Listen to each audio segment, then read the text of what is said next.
Bible గ్రంథంలో జాషువా గొప్ప army officer కదండి.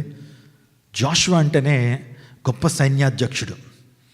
మోషే టైంలో మోషే యాజకుడు, మోషే అద్భుతమైన లీడర్ అయితే యుద్ధాలు చేసేటువంటి వాళ్ళు ఎవరు? జాషువా.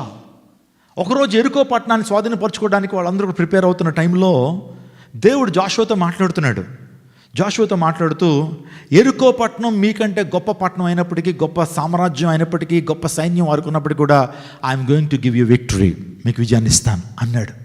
అదే రీతిగా ఎరికో ప్రాకారం కూలబడ్డానికి ప్రధానమైన కారణం ఏంటో అందరికీ తెలుసు, వర్షిప్, స్తుతి ద్వారా. కూలగొట్టబడిన తర్వాత దేవుడు ముందుగానే యెహోషువకు ఆజ్ఞాపించాడు, నువ్వు కానీ నీ సైన్యం కానీ ఎరికో పట్టణం జయించిన తర్వాత ఎరికో పట్టణంలో ఏ వస్తువును మీరు ఆశించొద్దు. అక్కడ బంగారాన్ని కానివ్వండి, అక్కడ వెండిని కానివ్వండి, దేన్ని కూడా మీరు ఆశించొద్దు. అది నిషిద్ధమైనటువంటి వాటివి, నేను శపించిన ప్రాంతం కాబట్టి శపించబడిన వస్తువులను ఇంట్లో ఉండటానికి వీల్లేదు అని యెహోషువకు చెప్పి అందరికీ చాలా క్లియర్ ఇన్స్ట్రక్షన్స్ ఇవ్వమని చెప్పాడు. యెహోషువ యుద్ధానికి వెళ్తున్నప్పుడు చెప్పాడు, మనకి విజయం రావాలంటే అక్కడ ఏది ముట్టుకోవద్దు అన్నాడు. కానీ ఆ యొక్క గుంపులో, ఆ టీంలో ఒకడు ఉన్నాడు, వాడి పేరు ఆకాను. చెప్పండి, ఆకాన్. యుద్ధం గెలిచేశారు. గెలిచిన తర్వాత మరి అక్కడ షీనార్ వస్త్రం ఉంది. షీనార్ వస్త్రం అంటే ద మోస్ట్ ప్రెషియస్ గార్మెంట్ అనమాట. దాని వజ్రాలతో పొదుగుతారో మనకు తెలియదు, చాలా విలువైన వస్త్రం అది. ఆ షీనారు వస్త్రం అక్కడ కనిపించింది. ఆశపడ్డాడు. వెంటనే గుర్తొచ్చింది, యెహోషువ చెప్పింది. చూస్తున్నాడు, ఏం చూస్తున్నాడులే, యెహోషువ ఎక్కడో ఉంటాడు, నన్నేం చూస్తాడు అనుకున్నాడు. షీనారు వస్త్రంలో ఒక బంగారు కమ్మని, కొంత వెండిని మూటగట్టి ఇంట్లో తీసుకొచ్చి గుడారంలో పాతి పెట్టాడు. రహస్య బలిపీఠాన్ని ఇంట్లోనే కట్టాడు. తద్వారా ఏం జరిగిందో తెలుసా? ఇశ్రాయేలీలకి హాయి పట్టణం మీద విజయాన్ని కోల్పోయారు. మీరు గమనించండి, ఎరుకో అనేటువంటి పట్టణం చాలా పెద్ద పట్టణం, గొప్ప సైన్యం.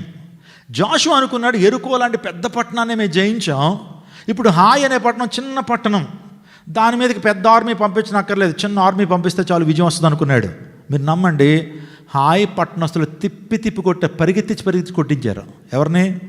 ఇశ్రాయేలీయులను. అర్థం కాలా, ఏంటి ప్రభు ఎరుకో పట్టణం మీద మాకు విజయం ఇచ్చావా, ఈ హాయి పట్టణం మీద ఎందుకు ఓడిపోయాం అంటే దేవుడు అన్నాడు, మీలో ఒకడు నిషిద్ధమైన వస్తువులను తీసుకొచ్చి రహస్య బలిపీఠాన్ని కట్టాడు, వాడి వల్ల సక్సెస్ లేదు మీకు. ఆ రహస్య బలిపీఠాన్ని మీరు ప్రాయశ్చితం చేసుకోండి అన్నాడు. వెంటనే జాషువా రంగప్రవేశం చేశాడు. ఎవడు వాడని ఎంక్వైరీ చేశాడు. చీట్లు వేశారు. దేవునిలో ప్రార్థన చేసినప్పుడు ఆకాన్ అనేటువంటి వ్యక్తి పేరు బయటకు వచ్చింది. ఏం తీశాడు? షీనార్ వస్త్రాన్ని, బంగారపు కమ్మని, వెండిని తీసుకొచ్చి ఇంట్లో పాతి పెట్టాడు. దాని ద్వారా ఇశ్రాయేల్ యొక్క విజయం అయిపోయింది, ఆగిపోయింది.